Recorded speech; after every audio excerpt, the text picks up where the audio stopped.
안녕하십니까? 안녕하십니까 했는데 얼굴은 반밖에 안 보여요. 다 마스크를 써갖고. 저도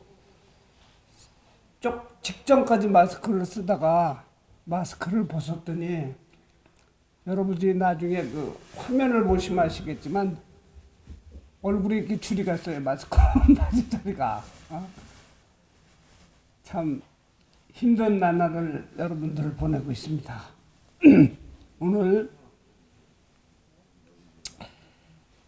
신축년 입춘 법문에 대한 얘기를 여러분들이 자세히 듣기 바랍니다. 오늘 밤 11시 59분이 입춘 전립일입니다. 그러니까 12시 1분 전이 입춘 전립이래요. 24절기 속에서 첫 번째 절기를 입춘이라 하는데 그야말로 신축년의 기운이 시작되는 것입니다. 그동안 말이에요. 제가 유튜브에서 얘기를 했는데 2월 4일이나 5일에 입춘이 드는데 2월 3일 날 드는 입춘일이 무려 124년 만에 왔어요.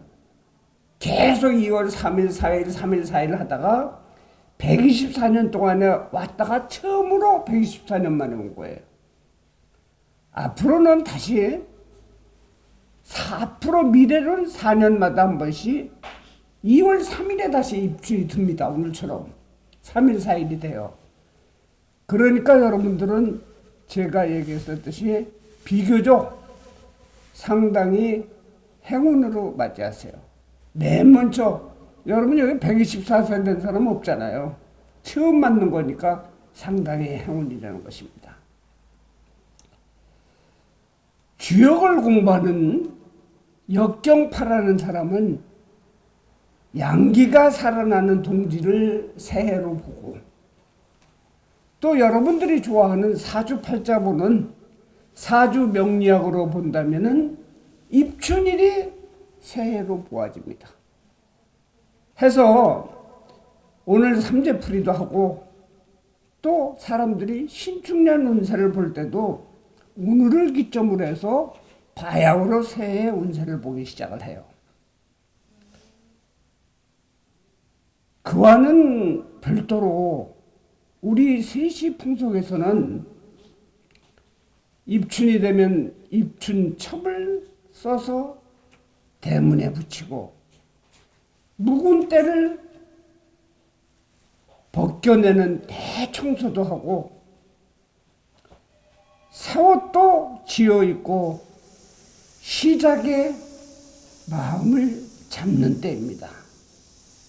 그것이 입춘이에요. 뭐 입춘에도 여러 가지 얘기가 있겠지만서도 제가 다른 말이 더 할 말이 많기 때문에 간단히 제가 말씀을 드립니다. 오늘의 법문은 올해가 이제 소띠이기 때문에 소 이야기도 몇 가지 이야기를 하려고 합니다. 그 첫 번째 이야기로서 우리나라의 1900년대 초에 가장 큰 스님이신 수덕사에 계시던 망공 큰 스님의 이야기를 내가 먼저 해드리려고 합니다. 수덕사에 망공 스님이 계실 때 모든 백성들이 초군 목피로 연명하던 시절에 큰 절이든 작은 절이든 양식조차 부족해서 스님도 제때 공양을 못 들고 있었을 때입니다. 하지만 이상하게 망공 스님이 와 계시면은 신도들의 발길이 하나 둘씩 늘어나기 시작을 해요. 그래서 시주도 많이 주고 절 살림이 넉넉해지기 시작을 합니다. 어느 날 우리가 수덕사라고 그러면은 과거에는 전부 여자 스님이 있는 비구니 도량으로 알고 있었어요. 그렇지는 않거든요. 어느 날 그 비구니 도량으로서 제일 이름이 높으신 분이 일엽 스님이었어요. 여러분들 옛날에 송춘이가 수덕사의 여성이라는 노래 있었죠? 그것이 바로 이렵스님 얘기를 하는 겁니다. 이렵스님이 만공스님한테 가셔서 여쭙습니다.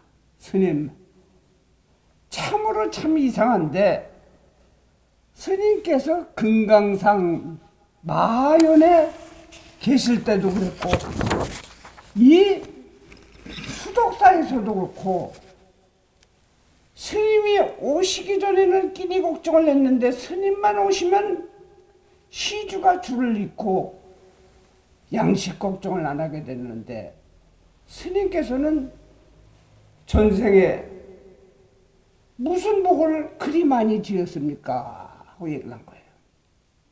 그러자 만공 스님이 큰 스님이 뭐라고 얘기했냐 하면은 전생에 내가 고생하면서 저축을 좀 해두었지.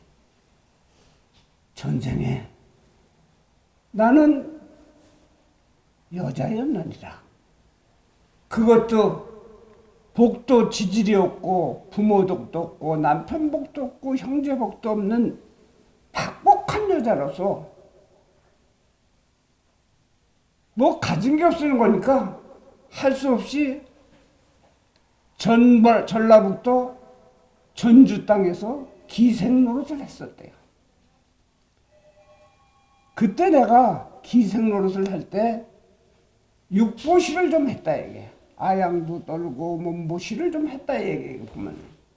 그리고 버는 돈을 있으면은 굶는 사람들에게 양식을 사다 주고, 전주에 가면 봉서사라고 건절이 있습니다. 봉서사에 계신 스님들에게 양식도 또 대주고, 그때 그 양식을 대준 복덕이 저축이 되어서 이제 조금씩 돌아오는 것이네 하는 것입니다.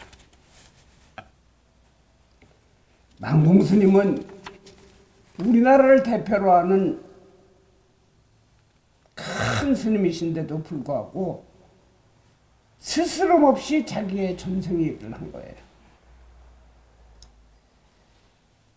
만공스님은 삼생전에는 바로 전주에서 향란이라는 기생 노릇을 했는데, 그리고 그 다음 전전생에서 그랬으니까 후생에는 장수였고, 바로 내가 태어나기 직전 전생에서는 오늘의 주제인 소띤 소였다고 합니다.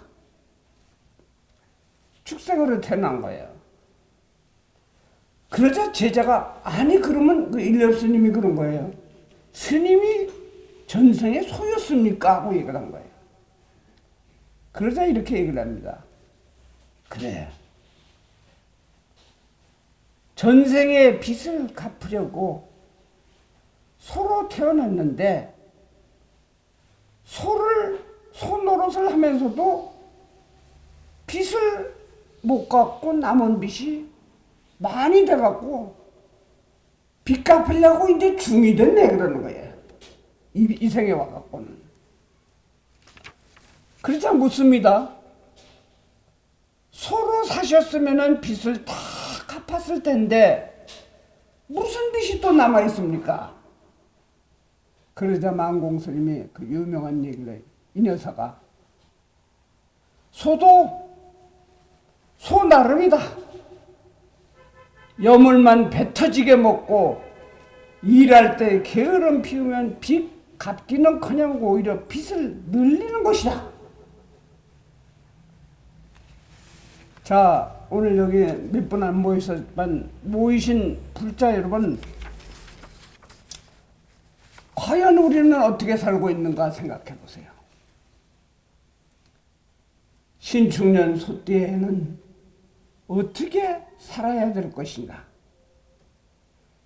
전생의 빚을 이생에 갚아 나가기는커녕 새로운 빚을 늘리고 있는지 되돌아봐야 할 일입니다. 그래서 이제부터 제가 본론으로 들어갑니다. 오늘의 본문의 제목이 빚 갚고 빚 지지도 말고 공덕을 쌓자 하는 것이 제목입니다. 새해에는 빚이 있다면 갚고 또 다른 빚은 짓지 말고 오히려 공덕을 쌓자는 의미에서 이거를 주제로 삼은 것입니다. 제가 이 코로나 많이 왔을 때 그런 본문 한 적 있어요. 환경이나 여러 가지 문제로 우리가 빚진 거를 공업 다 같이 갚는 일들이에요. 이게 마스크 썼다고 짜증낼 일이 아니라 다 같이 지금 빚을 갖고 있는 거예요. 빚이라고 그러면은 반드시 돈만 해당되는 것이 아니고 인생에서 가장 행복한 사람은 돈 많은 사람보다 빚이 없는 사람입니다. 과연 빚 없는 사람이 있을까요? 어떤 형태든 수많은 빚들을 갖고 있습니다. 그래서 신축년에는 새해에는 있는 빚은 다 갚고 새로 짓지 말고 만공스님처럼 저축한다면 공덕이 쌓이게 되는 것입니다. 부처님께서 기원정사에 있을 때 여러 비구들을 데리고 길을 가고 있는데 갑자기 어떤 한 바람은 한 명이 딱 나타나갖고 부처님 가시는 길에다 지팽이로 금을 딱 꺼놓는 거예요. 그러더니 그 금을 건너가지 못합니다 하고 딱 소리를 치는 거예요. 나에게 500금을 주지 않으면 이 금을 못 건너갑니다 하시는 거예요. 돈을 안 주면 못 건너간다는 얘기예요. 그러자 부처님 제자들이 서서 계시면서 오도가도 못하자 바사이광과 비사카, 부르나 등 부처님 제자가 수없이 보배와 재물을 가지고 와서 바라문에게 주는데 이 바라문이 그 돈을 안 받는 거예요.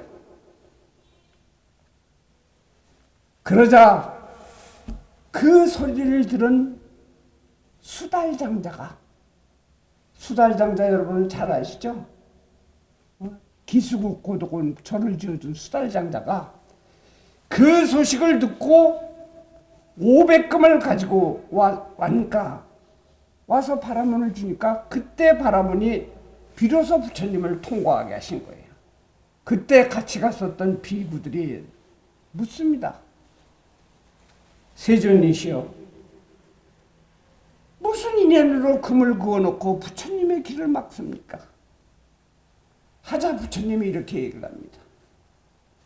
과거 한량없는 때 바라국 내의 태자인 선생의 친구가 정승의 아들이었는데 어떤 사람하고 500금전을 내기로 하고 노름을 했는데 하다가 이기지 못하고 노름빚을 지게 됐어요. 그러자 정승의 아들이 이 빚을 갚지 않으려고 하자 그 상대가 조르고 따라다니면서 조르는 거예요. 그걸 보던 태자가 안쓰러워갖고 옆에서 뭐라고 그러냐면 그 사람 보러 여보시오, 만일 저 사람이 갚지 못하면은 내가 대신 갚겠소, 이 얘기를 한 거예요. 그런데 그 이후로 정승의 아들이 대신 갚아야 되는데 갚질 않은 거예요. 이리 피하고 저리 피하고 이리 피하고 저리 피하고 하고 빚을 안 갚은 거예요. 그로부터 한량없는 세월 동안 항상 그 사람은 태자를 따라다니면서 빚을 달라고 한 것이었습니다. 그때의 태자가 지금의 부처님인 이 몸이고 정승의 아들이 수달장자이고 그때의 노름꾼이 바로 한 바라문이었던 것입니다. 이름으로 인해서 너희들은 빚을 지면 잡아떼거나 미루거나 하지 말고 반드시 갚도록 해라. 결국 성불하게 되어도 이러한 곤란을 면치 못하게 된다. 이건 이제 천지백경경이라는 경전에 나와 있는데, 부연에서 말씀드렸는데, 과거에 부처님 계실 때는요, 다른 사람들도 전부 다 제자를 삼았는데 딱 안 삼은 사람이 있어요. 빚이 있는 사람 안 삼았어요. 빚이 있는 사람은. 그러니까 우리나라에서도 한때는 이 대한불교 조계종에서 신용불량자들은 전부 출가를 못 시켰었어요. 제자를 갖다가. 그래서 빚은 무서운 것입니다. 오직 돈만이 아니고 말빚, 마음빚, 목숨의 빚도 있습니다. 한 몇 년 동안은 마음의 빚이 화두였던 적이 있었어요. 마음의 빚. 이 경전의 이야기는 돈빚, 말빚이지만 목숨의 빚이 있다면 목숨으로 갚아야 된다는 얘기예요. 또 제가 지금 금방 얘기하는 최근에 화두가 되어 있었던 마음빚은 무엇이냐? 무엇을 해야 되고 내가 이 사람에게 무엇을 잘 해줘야 되겠다가 마음먹었다가 그럭저럭 못하게 된다면 그것도 반드시 그것을 하지 않으면 안 되는 것이기 때문에 빚인 겁니다. 제가 처음에 이거 시작할 때 아픈 얘기 했을 거예요. 저도 그렇게 생각해요. 내가 아파갖고 심장 수술을 했는데 늘 그런 생각을 해요. 무슨 생각을 하냐? 내가 얼마나 전생에 다른 사람에게 가슴 아프게 놀았으면 내 가슴을 갈랐겠느냐. 이렇게 생각하니까 심장 수술한 것도 뭐 어쩔 수 없구나 하는 생각이 드는 거예요. 목숨의 빚이 있다면 목숨으로 갚고 다 이런 것입니다. 반드시 그것을 하지 않으면 안 된다는 것이에요. 좋고 착한 일에 대해서 빚을 진 것은, 잘 들으세요. 좋고 착한 일에 대해서 빚을 진 거는 발원이 됩니다. 원이 돼요. 내가 앞으로 반드시 이렇게 해야 되겠다. 내가 앞으로 보시도 많이 하고 어려운 사람들 도와주고 큰 불사도 하고 이래야 되겠다는 것은 원이고, 원통하고 나쁘고 괴로우셨던 빚은 한이 되는 거예요. 한. 반드시 갚지 않으면 안 되는 것입니다. 그래서 5,6월에 설이 내린다는 얘기 있죠. 여자가 한을 품으면 5,6월에 설을 내린다고 그러는 거니까 요 앞에 스님이나 저나 이게 다 뒷전에 아마 써놓을 겁니다. 저 설을 내릴 사람들이 많이 앉아있어갖고. 만일 빚이 있거든 반드시 자진해서 갚을 것이고, 무엇보다도 새로이 빚을 지어서는 안 됩니다. 부처님도 성불나시고 아까 얘기했었듯이 대신 갚아주마 하는 말빚 때문에 이렇게 고생을 하신 거예요. 부처님이 그랬는데 우리 같은 범부는 어떻겠습니까? 소얘기 또 하나 할게요. 경전에 보면은 우리 중생들은 도살장에 끌려가는 소와 같은 삶을 살고 있다라고 얘기를 합니다.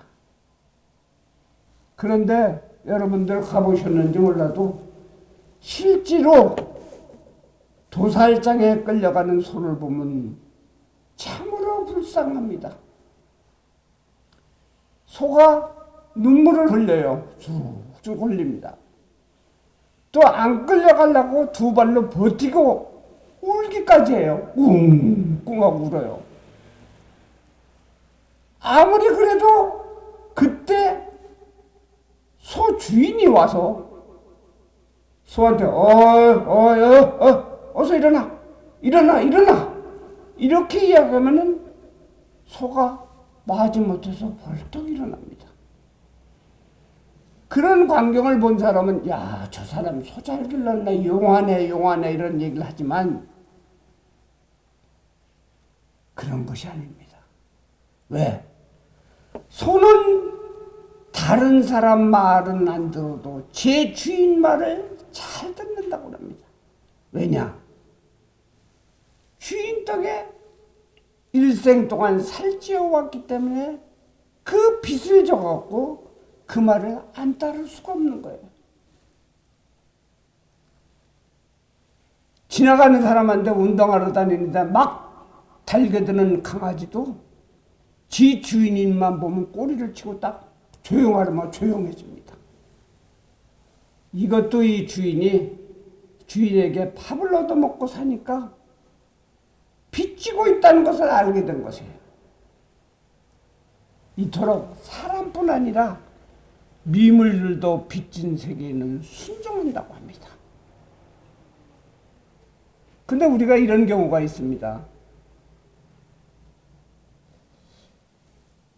옷깃만 쓰셔도 수천 곱의 인연이 있다고 얘기를 했는데 처음 본 사람인데도 이거 어디서 많이 본 사람 같은 사람이 있어요. 처음 본 사람인데도.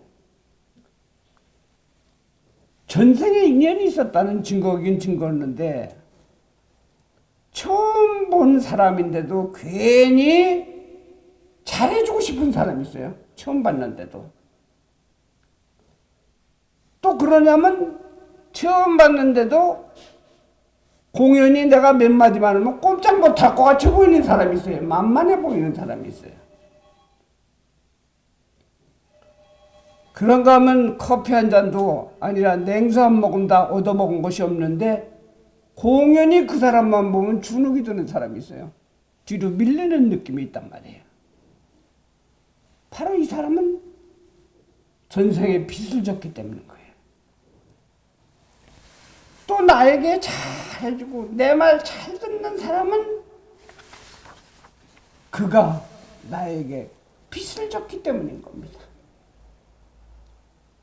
여러분들도 만약에 우리 도반들끼리 만나갖고 뭔가 캥기는 것 같고 좀 이렇게 밀리는 것 같은 사람을 보면은 어서 그 사람에게 밥도 사주고 양말이라도 한 짝 사주면서 빚 갚고 당당해줘야 됩니다. 경전에 이 세상에 없는 것이 딱 하나 있다. 공짜는 없다고 그랬어요. 이런 사람들이 있어요. 어떤 사람들이 재미난 얘기인데 600만 원을 갖다가 돈을 빌렸습니다. 그러면서 내가 매달 이자 5부 이자 준다고 그랬어요. 그러니까 어떻게 되겠습니까? 이자가 5, 6, 30, 360이 되겠죠. 그러니까 연말에 가서 돈을 갚기로 했는데 합치니까 960만 원이 됐어. 960만 원인데 연말에 채권자에게 돈을 달라 하니까 갚을 수가 없는 거야. 부득이 이 사람이 뭐라고 꾀를 냈냐면 40만 원만 더 빌려주시오. 그리고 1000만 원짜리 차용증서로 고쳐 쓰는 겁니다. 근데 1000만 원을 갖고 그해 연말에 오부이자가 600만 원이 됐는데 또 못 갚은 거예요. 1600만 원이 됐죠? 그러자 이 사람이 2000만 원짜리 차용증을 써준 거예요. 갚은 거예요. 새로 차용증을 써줬으니까. 그런데 그해 연말에도 또 못 갚게 되자 채권자에게 이자 1200만 원을 원리에 합쳐갖고 3200만 원인데 800만 원 플러스를 해갖고 4000만 원짜리 내가 채용증을 써줄 테니까 다 갚은 거 아니요? 그런 거야. 그래서 채권자가 그걸 허락을 안 한 거예요. 그러자 채무자는 오히려 뭐라고 얘기를 했느냐.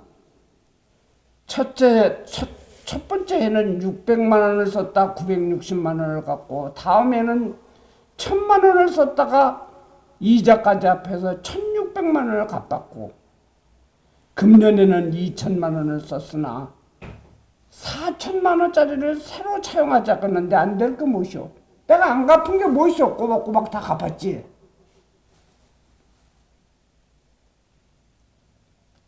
우리는 세세생생 내려오면서 말빚, 마음빚, 목숨빚도 잘 갚지 못했어도 갚았다고 해도 앞에 지금 이야기한 사람처럼 채무자처럼 갚은 것이 아니라 잘 따져보면 한 번도 갚은 적이 없어요. 혹시 여러분들은 그렇게 사는 사람이 있을 수도 있습니다. 돈뿐 아니라 사는 것도 마찬가지예요. 그럼 신축년 새해에는 어떻게 해야 하나? 어떻게 해야지 이런 빚구덩이에서 벗어날까? 바로 부처님은 이렇게 말합니다. 사람 몸 받기도 어렵고 한 번 잃어버리면 회복하기도 어려운데 이 몸 태어났을 때 빚 갚는 데 충실해라 하는 것입니다. 한 4년 전인가 여러분들 드라마에서 도깨비라는 드라마가 있었습니다. 한 4년 전에. 그런데 도깨비와 이 여자와 애절한 사랑 이야기가 이 드라마의 내용이에요. 근데 그 드라마를 하는데 그 드라마 중에 중간에 노래가 쭉 나옵니다. 여러분들도 잘 아시는 그 이선희가 부른 그 중에 그대를 만나라는 노래가 나와요. 근데 그 가사를 가만히 들어보니까 도깨비와 여주인공 간에 빚이 많은 것입니다. 그래서 빚 갚으러 만난 거예요, 그게. 내용상으로. 왜? 노래 가사에 이런 것이 나와요. 별처럼 수많은 사람들, 그 중에 그대를 만나 꿈을 꾸듯이 서로를 알아보는 거예요. 빚 갚았으니까 빚쟁이. 여러분들 채무자는 채권자를 잘 못 알아보더라도 다 알아봅니다, 채권자는.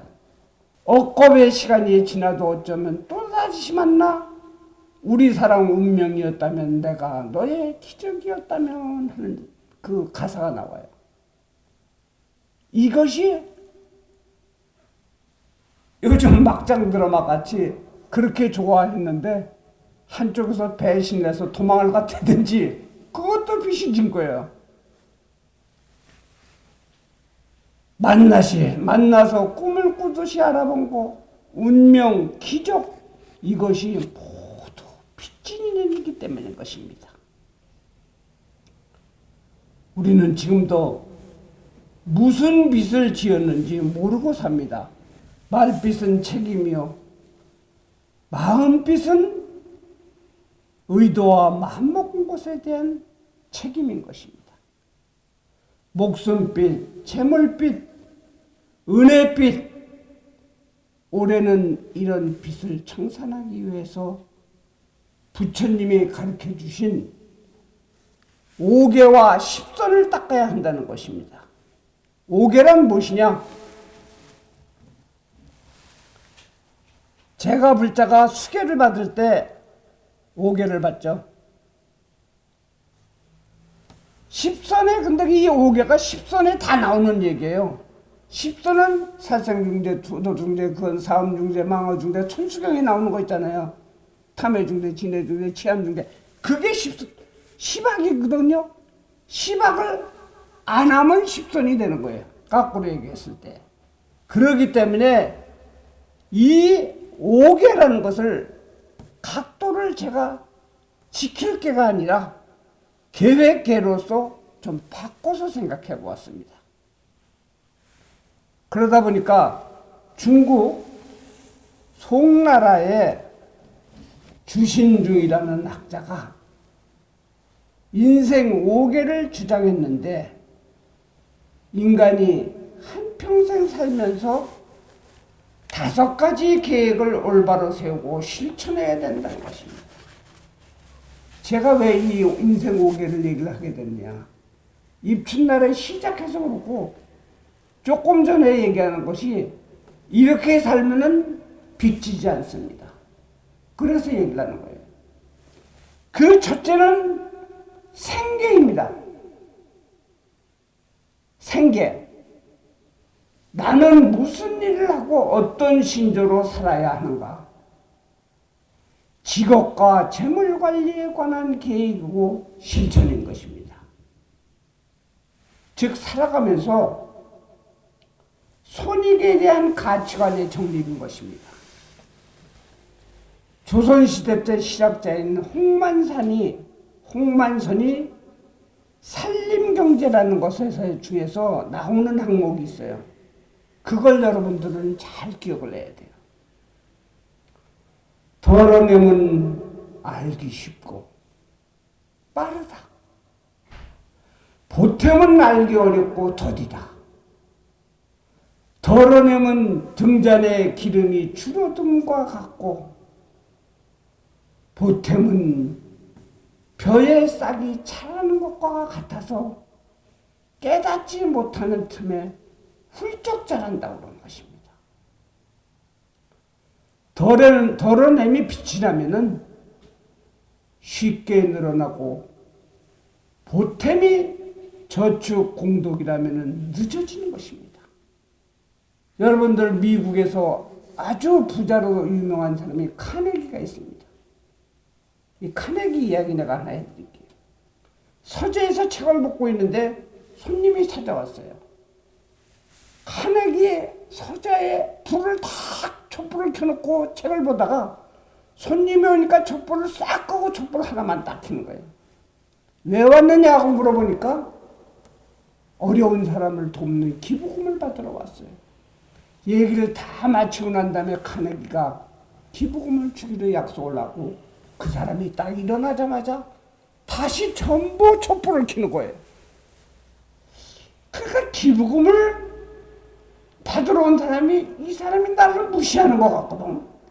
내가 왔을 땐 불을 다 끄고 내가 나가니까 불을 다시 켜는 거예요. 조금 언짢은 기분으로 묻습니다. 카네기에게. 왜? 내가 왔을 땐 불을 다 끄고 내가 나가니까 불을 다 켭니까? 하니까 간단합니다. 사람이 마주 앉아서 얘기했을 때는 불이 다 필요 없다. 하나만 있어도 네 얼굴 보고 내 얼굴 봐도 되는데 내가 책을 읽고 책을 고르려고 그랬을 경우에는 불이 다 켜져 있어야 된다는 얘기를 한 거예요. 그렇기 때문에 그 사람이 부자로 산 것입니다. 손익에 대한 계획과 실행이 확실해야 돼요. 한 번에 벌려고 그러면 안 돼요. 둘째는 신계입니다. 몸신자입니다. 몸의 계획, 건강관리의 계획과 실천입니다. 내 몸을 어떻게 관리하느냐에 따라 내가 할 수 있는 일들이 물거품같이 없어질 수도 이룰 수 있는 것이기도 합니다. 몸과 마음의 건강을 계획하는 것입니다. 집안에 치매 환자나 암 환자 하나 있으면 그 집안 쫄다가 망하다시피 합니다. 얼마나 힘들어지는지 아세요? 셋째는 가정할 때 가짜, 집 가짜, 가계입니다. 이 가정을 어떻게 꾸려나갈 것이냐입니다. 경제적인 문제뿐만 아니라 신뢰와 화목도입니다. 예전에는 집집마다, 지금은 안 그래요. 텐마루 마루 위에다 좀 더 가훈이라는 걸 적어놨어요. 가훈. 정직하게 살자, 화합하자, 뭐하자, 이런 정직 이런 얘기들을 많이 적었었어요. 온 가족이 잘 화합되어야 하는 것입니다. 요즘은요, 가정에서 재미난 일이 하나 벌어졌어요. 수년 동안에.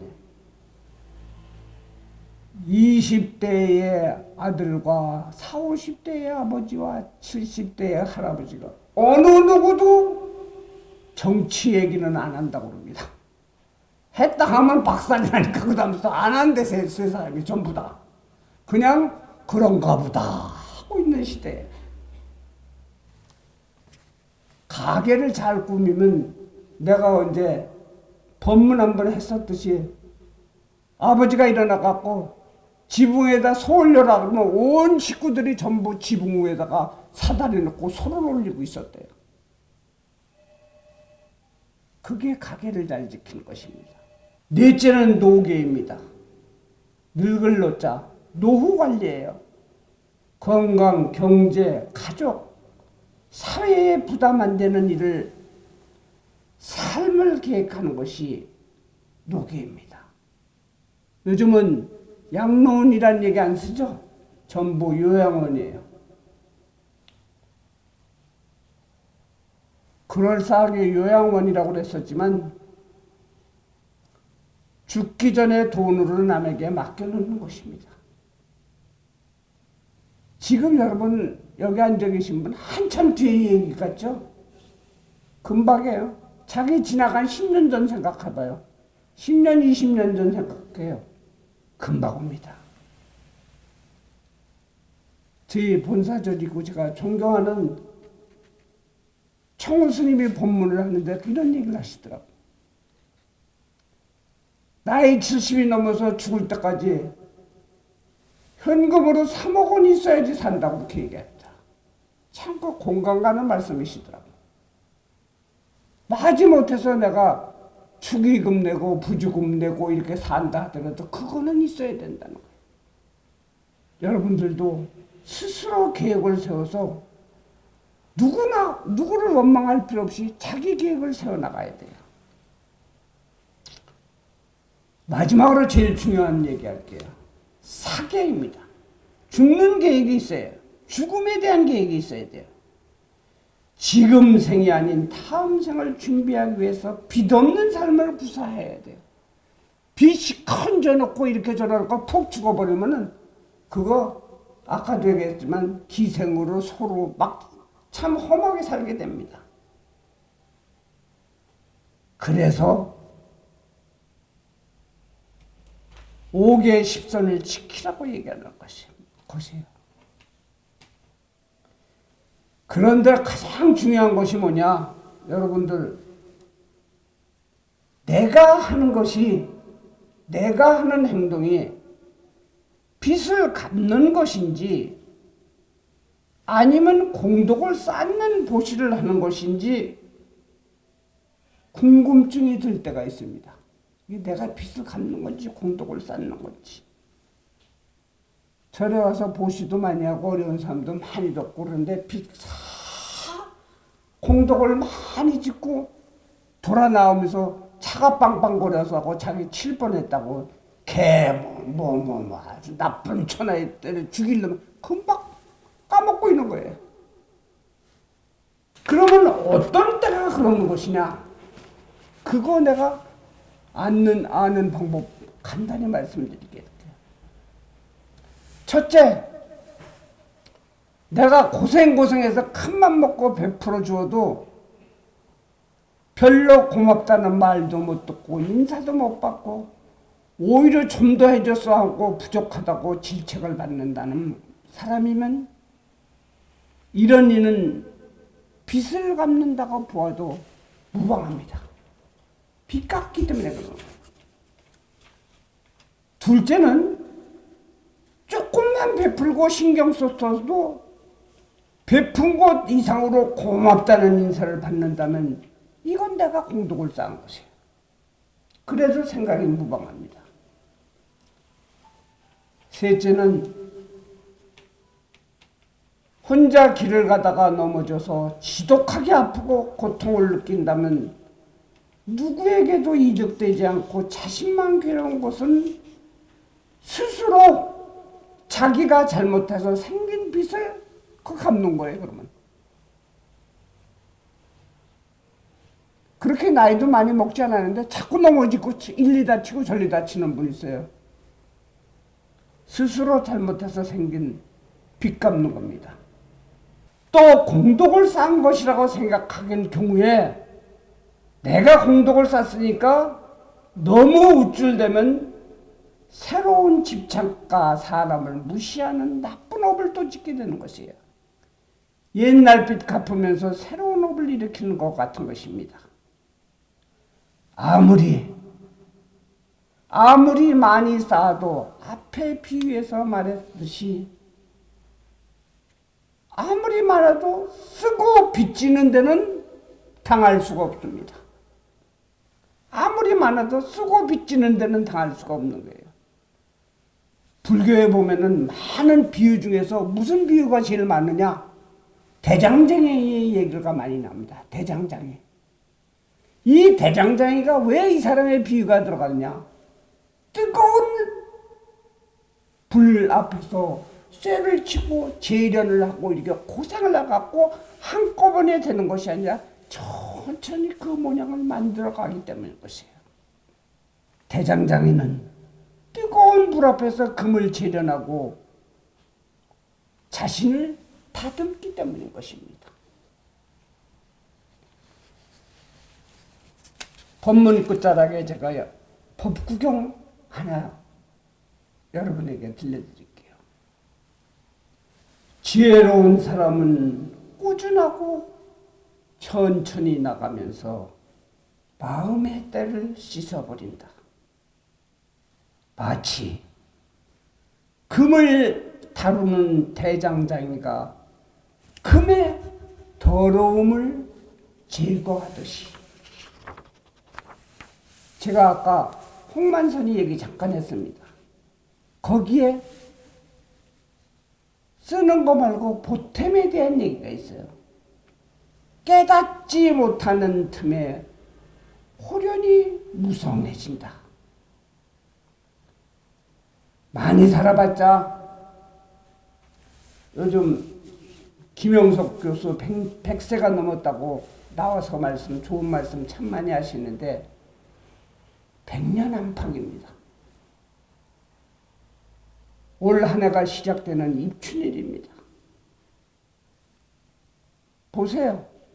2월달 달 넘겼죠? 벌써 달력 한 장 갔어요. 넘어갔습니다. 거울 잘 보세요. 한 달 사이에 주름 들은 사람도 있어요. 분명히 있습니다. 새해 들어서는 무엇을 하겠다는 사람, 기도를 하겠다, 공부를 하겠다, 금연을 하겠다, 신랑한테 신경질을 안 내고 잘해야 되겠다, 아내에게 따스한 표현을 많이 해야 되겠다, 이런 운동을 해야 되겠다, 이런 여러 가지 계획. 한 달 동안은 지금 어떻게 됐습니까? 입춘 때 물어보면 30%는 하고 있다고 그래요. 그런데 백중 때 물어보면 70%는 못하고 있어요. 거의 다 못해요. 거의 다. 7, 80%는. 오늘 법문을 통해서 지장경에 나와 있는 이야기에 잘 기억을 하세요. 중생이 사람이 발 딛는 곳에 죄 아닌 곳이 없다고 했으나 산다는 것이 빛이 아닌 게 없다는 것도 여러분들은 깨달으시기를 바랍니다. 신축년은 빛 갖고 더 지지 말고 공덕을 쌓는 5계의 십선을 실천하는 보현행의 한 해가 되기를 간절히 바랍니다. 오늘 여러분들 법문은 여기까지 마치니까 박수 치려면 중요고서 치세요. 그러시고 이어서 제가 공지사항 하나 하려고 합니다. 설날이 2월 12일인데 정부에서 코로나로 인해 갖고 5인 이상, 4인 이상 못 만나게 합니다. 가족 모임이 힘드신 분이나 불가피한 사정으로 시집하고 자기 친정하고 종교가 틀리거나 이래서 부모 조상님의 차례가 힘든 분들은 저희 절에서 스님들이 정성껏 드리니까 합동 차례 신청하시면 됩니다. 두 번째, 2월 14일 날 일요일은 정초 신중기도 입제일입니다. 정초 신중기도에 대해서는 제가 유튜브에서 자세히 설명을 드렸습니다. 이렇게 돼 나와 있죠.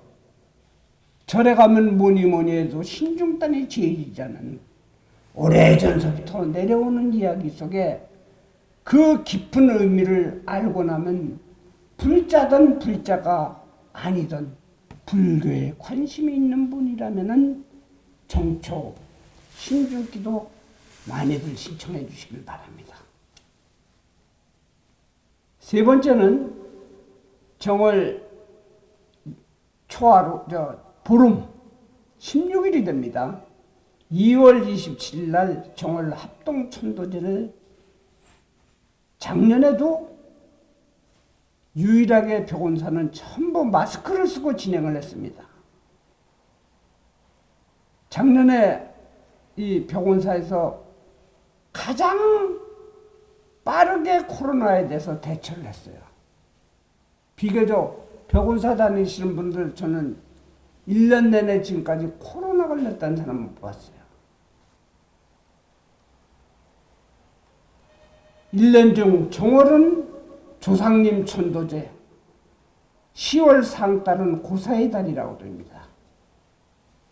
특히 정월 합동 천도제는 조상님께 은혜를 갖고 천도제로 세배를 드리는 의미와 후손에게 한 해의 보살핌을 바라는 의식이기도 합니다.